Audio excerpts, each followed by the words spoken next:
Now, we have all seen the Birria Tacos. They are bomb, but I just had to give this recipe a try. It's been almost a year and a half since I've tried it, but I learned this recipe from my friend Tamar at Tamar's Kitchen. I'll be sure to link all of her socials as well as her video below. I did add a few different things, but that's totally fine. You can do your recipes how you want. That's the beauty of it. So I had a bag of these chilies. I'm not going to butcher the name, so I'm not even going to try it. But I had a bag of these, and you're going to go ahead and try to get all of the seeds out of them. So first things first is just cutting it down the middle. If you have scissors, please use scissors. This is so dangerous. And then I was like, this is the first one I did, y'all. So I had opened it up. I'm like, what seeds are they talking about? I'm like, what?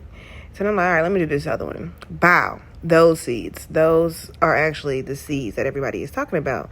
I was very surprised because the first one that I opened was pretty much seedless. So make sure you cut off the top, slice it down the middle if you got a sharp knife, or if you want to use your scissors down the middle, you can do that as well. Just make sure that you get all of those seeds out of that. I've seen people rehydrate the peppers, but we're using an Instant Pot today, so honestly, we don't even got to do all of that. And if you don't have an Instant Pot, like I said, check out Tamar's video. She'll help you do it in a crock pot, which is basically the same as just a little bit more time than Instant Pot takes. So be sure to check out my girl at Tamar's Kitchen. Oh, and also if you are in the Texas area, she did just move, but if you're in the Texas area, go visit her. She sells these tacos, y'all, and they are bomb. Anyway, half an onion, a few cloves of garlic. Go ahead and season your chuck roast. I cut mine up just so it could cook a little bit faster, and also so it would all fit inside of my Instant Pot, because I know those things are a little bit small, low-key. But it's totally fine. I had 2.5 pounds. I'm going in with some salt, pepper, oregano. I did not have no Mexican oregano. Couldn't find none. Honestly, I didn't even look hard enough, but it's okay. All the ingredients, measurements will be listed below. We know this already. So in our Instant Pot, I had some grapeseed oil. I went ahead and added my chuck roast in there and allowed it to sear for about 5 minutes on each side. So I just clicked the saute function on it and timed it for 10 minutes. So after the 5 minutes was up, I went ahead and flipped the chuck roast. You can get it with bone or without bone. Tamara was telling me about getting it with bone, but I could not find that, y'all. She be using beef bones too. I could not find that either. But it's totally okay. Instant Pot gives you maximum amount of flavor with that pressure cook time. So here we are flipping the chuck roast and just making sure that it's getting an okay sear. Like, it don't have to be super burnt, but you do want it to cook in that oil so it can get that fat. That gives it a different form of flavor too, instead of just going in with all the water and all that stuff. Searing it is going to give you the flavor of the chuck roast inside of the oil. But yeah, here we are. We're just flipping it around. And then I went ahead and added in some water. You want to ask me, I think this was 6 cups of water. You just want to do enough water to be able to cover the top of the roast, and then you're also going to add in all of your chilies that have been de-seeded and cut the tops off of them. Next, you're going to add in your garlic, your onions. This is where you're going to add in everything so it can cook all together, and it's going to be so good, y'all. So I took half of an onion and just pretty much cut it up. About 10 bay leaves, popped them right up in there, and I took the can of Chipotle Peppers. I just added that in there just because I wanted to see what it was going to do. Here I am adding in some chicken bouillon. I also added in a hefty amount of salt as well. Oh, there goes some more chicken bouillon. I'm still sprinkling. My bad. Oh, dang. No, but that's about 3 tablespoons, y'all.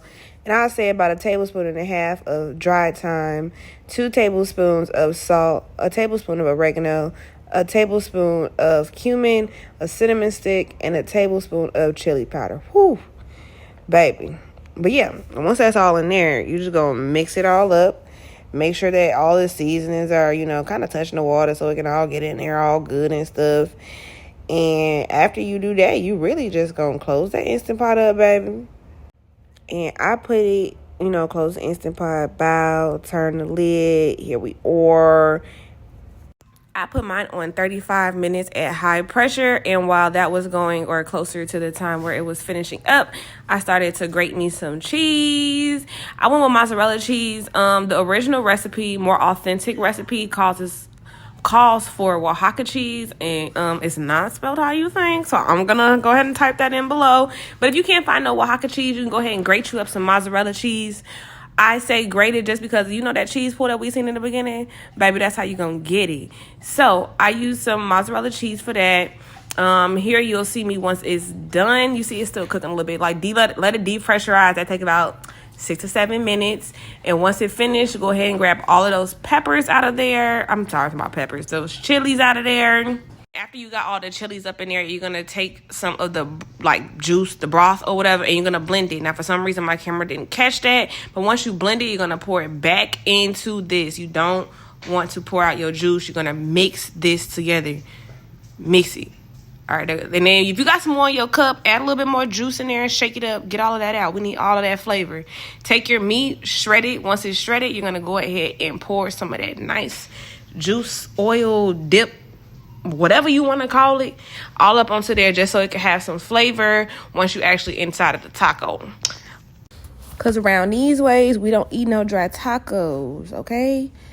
Like, this is just, okay, this recipe, y'all, is bomb. So next what I'm going to do is take my corn tortilla and dip it all up in there. Dip, when I dip, you dip, we dip. Now, I ain't gonna lie, when I first was doing this, you see how I had to grab 2 fingers up on there? Because that mug almost slipped. But after you do that, you're going to take it and you're going to put it onto a pan. Add some of your shredded mozzarella cheese or your Oaxaca cheese. Next, you're going to add your meat onto there. Bow. And we ain't doing no skimpy tacos now, baby. You want your tacos to have some thickness to it. You know what I'm saying? So next, we're going to add some onion and cilantro because it's going to go inside of the taco. And you're going to use the cilantro on the outside for presentation purposes as well. Y'all already know how we coming when it comes to that presentation, baby. Fold it up. Fold that on. Bow. You know, be a little gentle, though. I ain't going to lie, y'all. Because y'all know I'm a little rough sometimes. And I definitely poked a hole in one of them. But here we are. Make a couple of them things. Make as many as you want. I would say this recipe could feed probably like 3 to 4. It was 2.5 pounds of chuck roast. But here we are, y'all. Go ahead and dip that thing up on in there. Eat it, yes. And as always, thank y'all for rocking with me. Like, comment, subscribe. I got a bunch of stuff coming for y'all up next. So I'll see y'all next time. Thanks, Breezy family.